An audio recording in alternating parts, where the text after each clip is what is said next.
So I'm here today, well, I could do a couple of things.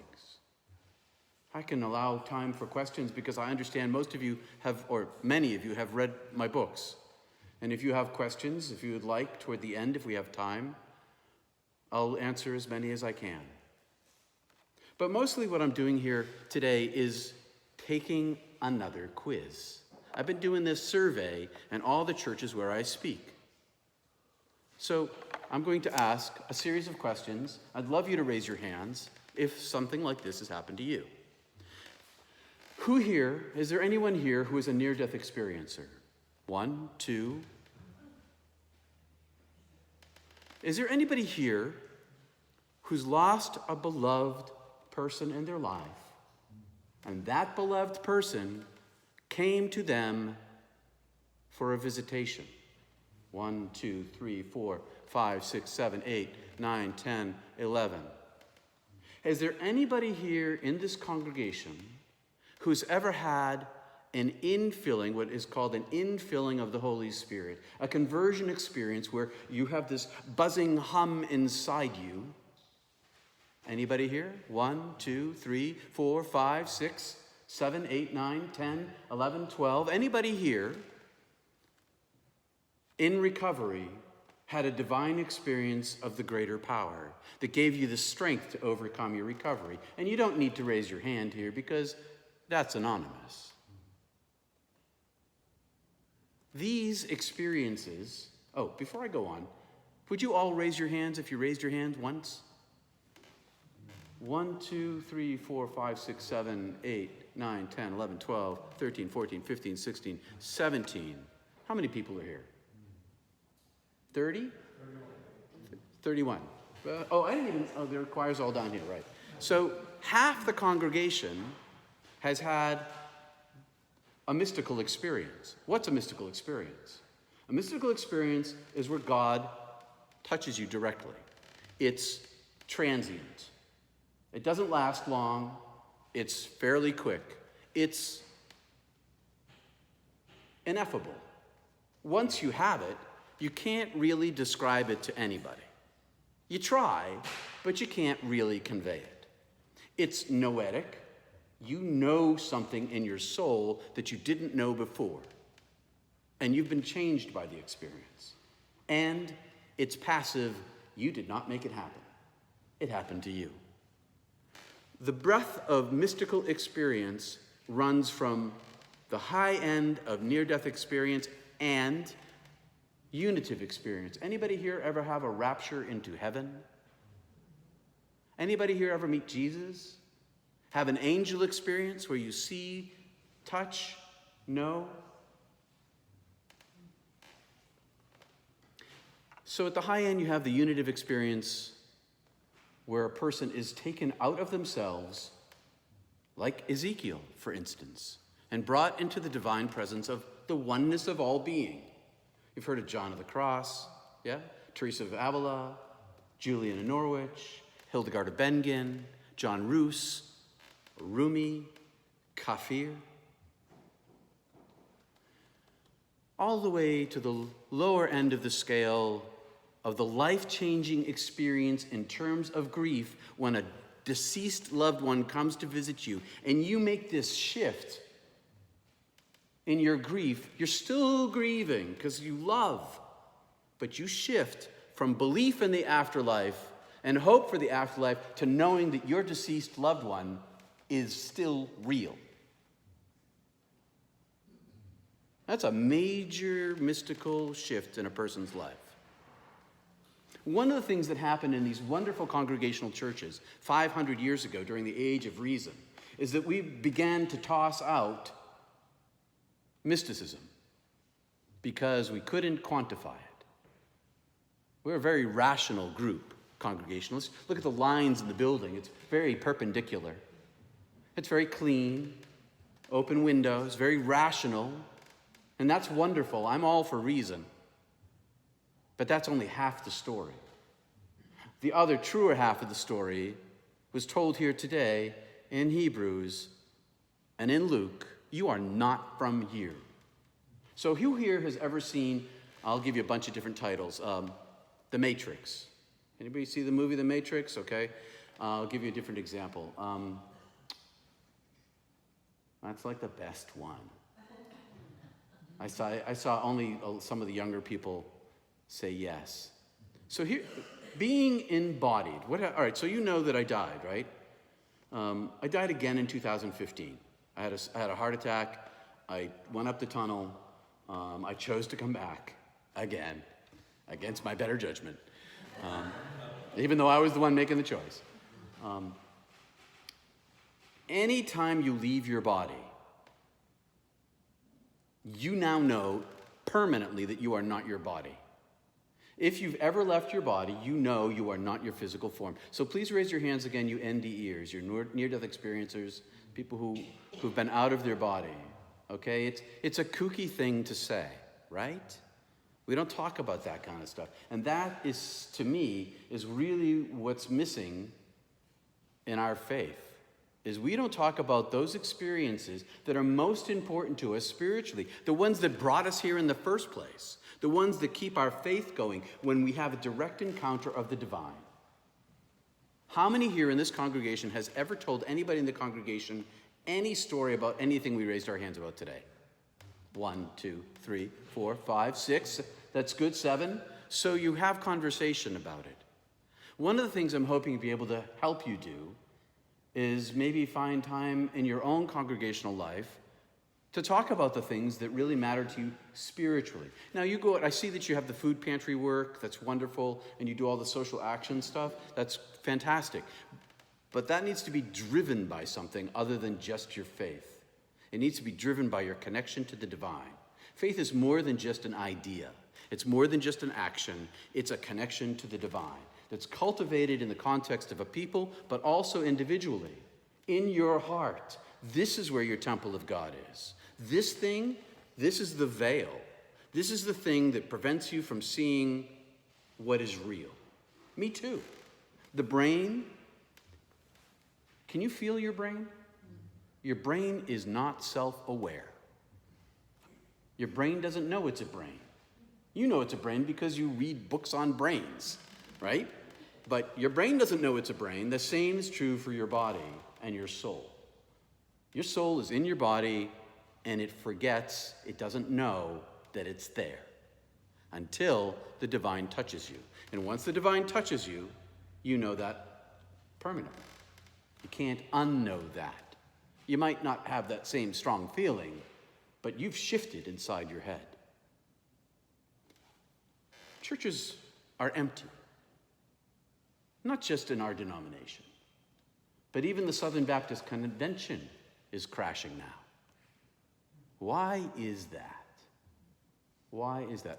I think some of it has to do with our languaging God. Because when I was dead the first time, God had no language. God had no religion. God was only beingness, consciousness, beyond comprehension. When our religion gets in the way of conveying our spirituality, then we have to ask how we're conveying that information. Language really matters here because that's all we have to talk about God. And if half the women, or all of the women, struggle, all of the younger women, struggle with our languaging God as male in our hymns, from our pulpit, then what good does that do us? What matters more, the conveyance of the presence of the Spirit or the tradition in which we find ourselves? That's a hard thing, because the comfort of our tradition is where we find our connectedness. But not really, not truly. Truly where we find our connectedness is through love.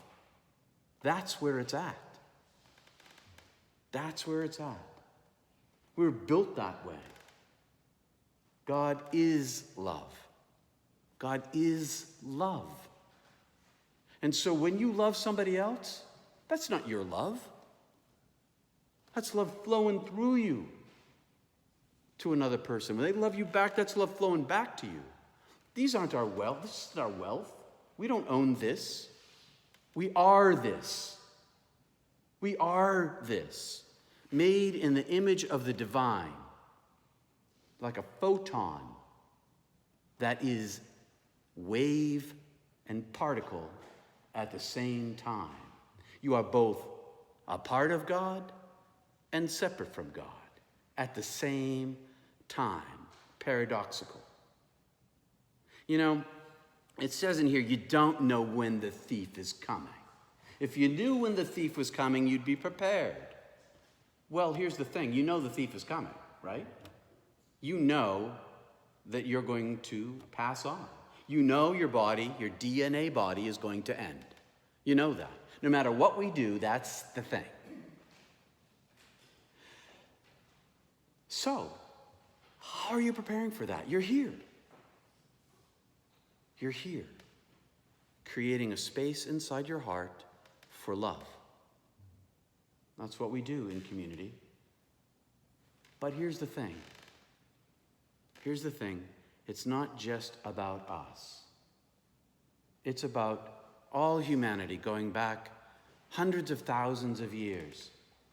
All created this way. All of us. And it's not just about humanity anymore. You know we're not alone, right? You know the United States Navy has made a new policy to report aerial anomalous vehicles, otherwise known as UFOs. They have videotaped these from their Hornets off the decks of their aircraft carriers, and you can Google it and look it up for yourself, and it is not fake news. We are not alone, and we are not special. Humanity is not the most important thing in creation, any more than the Earth was the center of the solar system ever. Never was.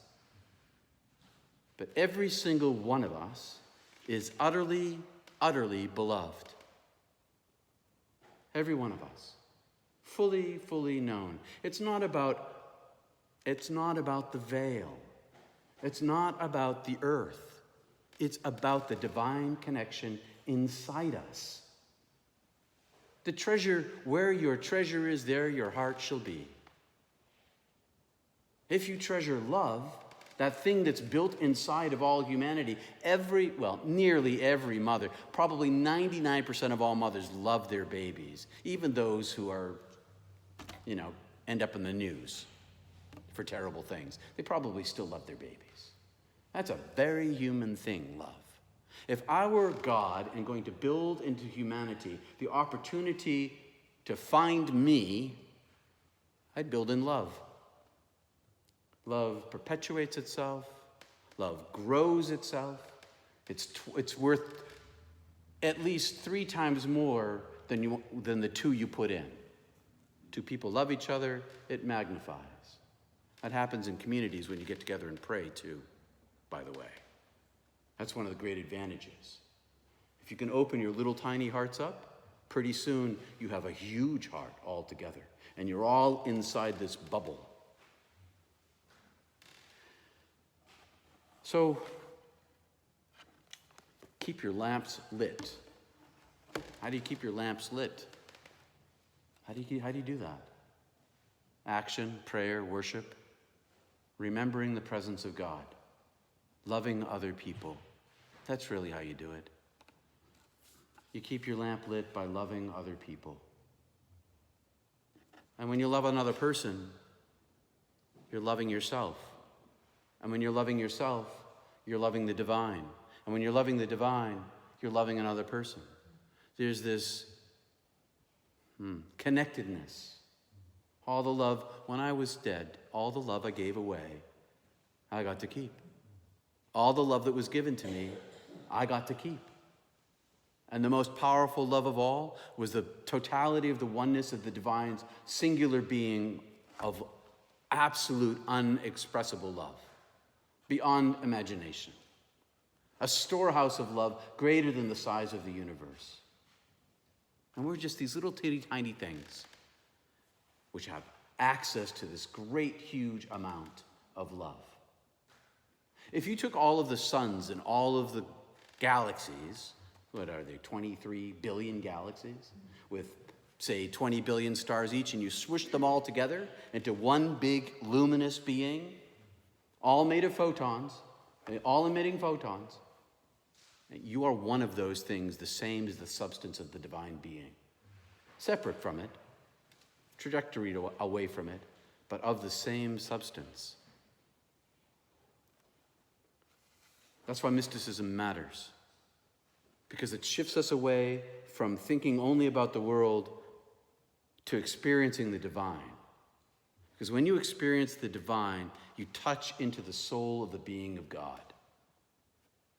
If there was a way, a better way than words to communicate the divine, it would be to give that away itself, like they did at Pentecost, right? You've read? Who here has ever felt another person's soul? Did you ever feel the other person's soul? Did you ever melt into somebody? Did you ever see the light inside someone's eyes? What better way to communicate the divine than to let it out of yourself for others to see? Better than words, better than music, direct experience of the divine. If you practice opening yourself up to the divine, God will come and dwell inside you and radiate out from you. It's available to everybody. We call it the Holy Spirit. Other people call it other things. But there's only the Spirit. That's all there really is. It's right here next to us all the time. So I'm going to stop for a moment and ask if there are any questions or comments. Anybody have anything you want to say? Please. I am an Appalachian. Yes, good idea. Oh, I'm an Appalachian trail hiker. I'm 66. I hiked from Georgia to Maine. I am stopping now because my body is beaten and broken. You build really hard mountains here. Really hard. But I achieved my goal. I reached Maine. But I realize now it's through God. I have the desire to rent a car. I have met a man from Switzerland who has very little English, and I met him earlier when he was with his wife who is fluent in English, and she said, I need to go back to Switzerland and return to babysitting my grandchildren. Please, hikers, help my husband. I happen to have a degree in teaching English to speakers of other languages. I happen to have lived overseas 18 years and spoken like a baby in 3 languages. We have connected and we have hiked together. My body's broken. I said, I must stop. He said, you say me Katahdin, not Katahdin. I said, I'm coming with you in a car. And so I'm going to connect with him. I will make all his reservations when he stays in lodgings. I will camp with him at the base of Katahdin. He will climb. He will come down. We will celebrate. And I'm living through him. And I'm so happy. And I realize now it's through God. It's nothing on my part. And I'm living through him and I'm helping him achieve his life goal, one of his life goals. And I just feel so good about it. And I never would have guessed it would have ended this way. And I'm staying in a hostel near town, and I was meant to hear your sermon. And I thank you. you're welcome. Welcome. May I ask you a quick question? And first of all, I find your message tremendously powerful, and the illumination on mysticism is quite remarkable. On the Gospel of Luke that you read, you mentioned at the last passage the reference to the Son of Man was actually a redactor's edition. What was there before, and are other references to the Son of Man found throughout the Gospels? Are those also the work of a redactor of some sort? Nothing was there before. This is according to a theologian named Rudolf Bultmann, who some of you may or may not know his name. He's on a 20th century fame. for his scholarship, a trustworthy person, and in his scholarship, and in my divinity school, held very in high esteem for his intellect and capabilities. I don't think anything was there before. I'd be, having not read deeply into the Son of Man, usages in the Gospels beyond today's Gospel, I'd be hesitant to make any sorts of claims, but I suspect that it's probably an addition in Luke I suspect that when you encounter it in Luke, it's an addition. I think that the writers were trying to find a way to talk about the DNA body and the spiritual body, and trying to make a connection between Jesus and the Christ. And so here's this crazy thing you got to think about. If Jesus was the Son of God, okay? We assume he's the Son of God. He's got DNA. He's a mammal. He's from the Middle East. Is he the only one in all the universe of all these 23 billion galaxies with 23 billion star systems? Is he the only one? Is everyone in the whole universe going to hell? Or is God beyond physical form and able to send the light in any form God chooses to any planet, anywhere? The reptilian planet, for instance, where the asteroid mist, as it hit in the Yucatan, right, here on Earth, wiped out the dinosaurs in a day, essentially. Mammals grew up. Well, what if the asteroid missed?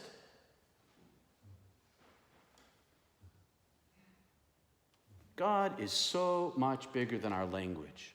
God is so much bigger than our concepts. God is so incomprehensible and yet completely personal, completely in love with you, personally. It's really hard to comprehend that amount of love. That Jesus came and spoke of love all the time, that he was trouble to the religious establishment because he was not interested in their forms. He was much more interested in love. That he sounds to me, when I read him, he sounds like a near-death experiencer before he gets resurrected. Heck, Paul sounds like one to me too. Paul may have either had a mystical experience on the road to Damascus. Let me say that slower. Paul may have had a mystical experience on the road to Damascus. Whether he saw the light and was transported outside of himself, or whether he died and came back, we don't know. That Jesus died and rose, that's not magic. That's not mystery. That's either physics or it's not. We're 21st century people. We understand there's more about physics that we don't understand. But that he did it? Not impossible. Not impossible. We now know that through quantum entanglement, we can have molecules connected to each other, communicating data over vast distances. We don't even know how it works. We don't understand what that dimension is. Quantum computers, these things called qubits, 0 and 1 at the same time. I mean, never in the history of mathematics has that been true. It's either 0 or 1. But now we know there's more physics to the world than we can suspect. Jesus walking on water? Why not? If he had access to a spirituality that's beyond our own, but works in physics that we don't understand. I think that the 21st century science is going to be, they're already doing this. They're already researching on the location of consciousness in the brain. Like I say this every week, science is driving spirituality now. Why is science driving spirituality? Because in the 1960s, cardiac care started bringing back the dead. They're going to hold this up and say it's my Bible, because my Bible's in here. There were 9 near-death experiences in the Bible. Elisha had 3, Jesus had 3, Peter and Paul 1 each, and Jesus, if you count him, 2. And now there are 10 million in the United States today, right now. medical science pulling people back from the dead. These people going out of their bodies saying, I met an angel, I met my great Aunt Mary, I met Jesus, they sent me back, it wasn't my time, I wanted to go back, my kids needed me. 10 million of us. And now think about that globally. Science, for the first time in human history, is raising the dead. We call it resuscitation because it's polite. But really, when they call it near-death experience, I'll tell you there's nothing near about it. I've been near a few times. Missed that tree in my car. Slip and fall and don't smack my head. That's near. No, when you're dead, you're dead. And you're not in your body anymore, and you're outside. And now there's 10 million of us here in the United States, and they're in your pews, they're in your synagogues, and your mosques, and your corporations, they're running companies. Heck, I know this woman. She is brilliant. You ever hear the term blockchain? Bitcoin? Well, I won't explain to you what blockchain is, but this woman is like one of the top 10 women in the globe for this. She died. She came back. She now talks about this to billionaires and millionaires and corporations, and she's like on NBC. She's all over the place talking about this all the time. She was an agnostic before this happened, and now she's in a powerful position bringing the word of God to people that wouldn't have access to it before, and they're listening. Why are they listening? Because of who she is, but also because medical technology is bringing so many of us back. Everybody's talking about it. It's not kooky anymore. Your mystical experience, the reason why I'm encouraging you to talk about it is because it's not kooky anymore. It's a human experience. Every church I go into, at least half the congregation has had at least one of those things that I talked about this morning. At least half the congregation. And they hardly ever talk to each other about it. We need to talk about this in public.